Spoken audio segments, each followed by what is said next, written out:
O Supremo Tribunal Federal decidiu hoje alterar a correção do FGTS. Esse entendimento que prevaleceu, ele vem do ministro Flávio Dino, que votou para o fundo de garantia do tempo de serviço, no mínimo ele com base na inflação. Para entender o que vai mudar na prática e explicar, pelo menos, quem é afetado nesse momento, eu vou conversar com o economista Joelson Sampaio, ele que já vai aparecer aqui na nossa tela. Joelson, uma ótima noite, é um prazer recebê-lo aqui para conversar conosco num fator que é tão importante e decisivo como esse, que é o FGTS. Boa noite, Rafael. Perfeito. Joelson, quando a gente olha para essa decisão que vem do Supremo, nós temos ali uma alternância. Tínhamos a taxa de referência, que pelo menos a discussão que já tivemos em outros episódios, ela é muito defasada, acaba prejudicando cada trabalhador nesse momento. A partir de agora, essa avaliação e essa porcentagem, ela vai ser feita de acordo com a inflação. Exato. Há uma mudança importante e que afeta milhões de brasileiros, Rafael. E qual é essa mudança para deixar bem claro para o telespectador? Quando nós avaliamos a regra antiga ela remunerava pela TR, que muitas vezes era próximo de zero, mais 3%. A regra nova, ela tem como base não só a taxa referencial mais os 3%, mas leva em consideração a inflação. O que isso muda no final? É que continua valendo a regra antiga, desde que a TR mais 3% supere a inflação. E aí tem uma proteção, então, em termos de ganhos reais para os trabalhadores. Então, sempre que tiver uma inflação acima da taxa referencial mais os 3%, vai ser o valor da inflação que vai corrigir o fundo de garantia, o que é uma ótima notícia, porque em 2011, por exemplo, nós tivemos ali uma inflação em torno de 11% e uma taxa TR mais os 3%, abaixo da metade desse valor. Então, é um resultado, sim, bastante positivo para os trabalhadores. Quando a gente olha, Joelson, justamente para essa perspectiva, nós temos essa possibilidade de que algumas pessoas sejam contempladas por essa mudança ou automaticamente, a partir do momento de uma decisão como essa, todas as outras são beneficiadas? Excelente pergunta.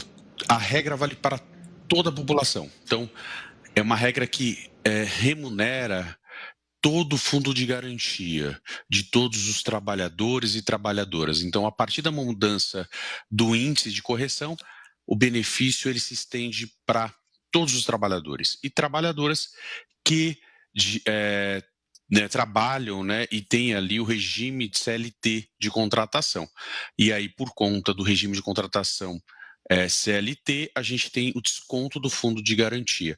E é esse desconto que vai ser hoje corrigido não só pela taxa referencial mais 3%, mas vai garantir pelo menos a inflação. E essa garantia da inflação é um seguro, para não ter perda real, como a gente já observou em anos anteriores, como 2011, por exemplo. Lembrando que aqui a inflação é a inflação oficial do governo, ou seja, quando o governo utilizar a inflação como um parâmetro, é o IPCA que a gente está falando.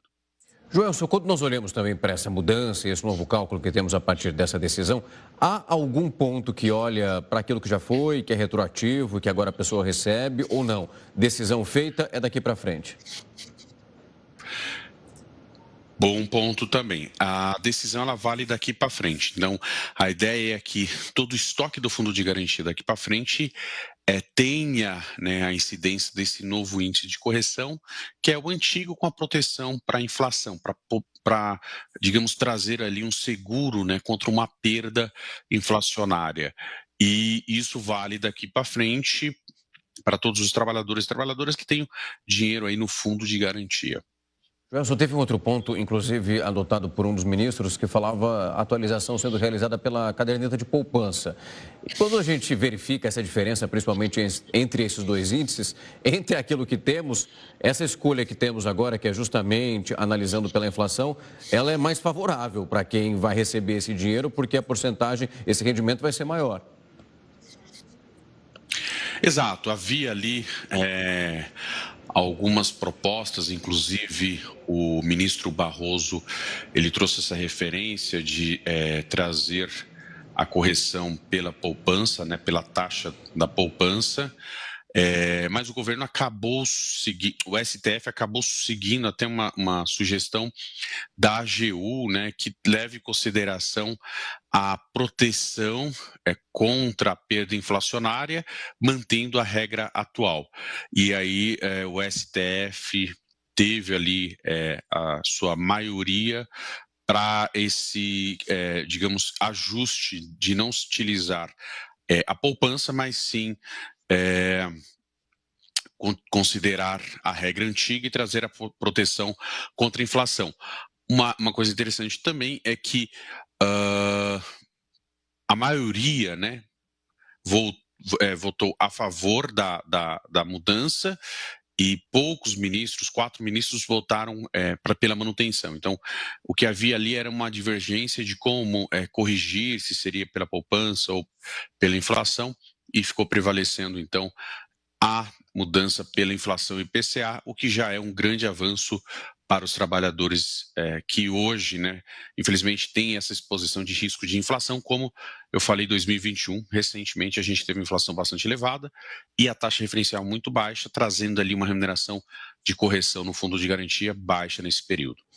Joelson, é isso. Eu acho que para finalizar, para a gente fechar essa conversa, para quem está em casa também pegar essa linha de raciocínio, é importante porque essa contribuição, da maneira que ela era feita e para o índice que ela era, pelo menos, avaliada a partir de, ela, naquele momento da sua contribuição, você tinha esse depósito, mas quando precisava do dinheiro, ele ia ter, você conseguiria utilizar muito menos em relação ao seu poder daquilo que foi utilizado e também recolhido anteriormente.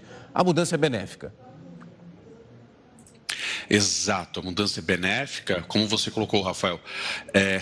Um grande questionamento dos trabalhadores era essa perda real, né? Que em alguns momentos essa regra de colocar o 3% mais a taxa referencial impunha em termos de inflação, ou seja, quando você tinha um cenário de uma inflação alta, as pessoas acabavam tendo perda real, ou seja, o dinheiro acabava valendo menos do que se elas mesmas guardassem, né, esse dinheiro naquele período em outra aplicação financeira.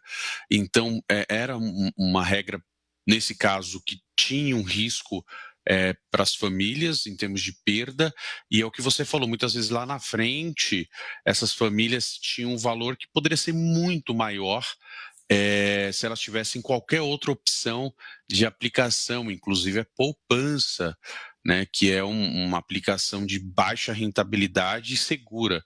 Então, o que o governo hoje, o STF hoje, né, coloca para o governo é uma mudança que traz, sim, uma melhoria, um avanço para um recurso que é importante ou para fins de aposentadoria, ou até mesmo quando as pessoas ficam desempregadas, é o recurso que elas têm muitas vezes para utilizar ali como fonte para pagar suas dívidas, suas despesas, naquele período, né, de maior necessidade.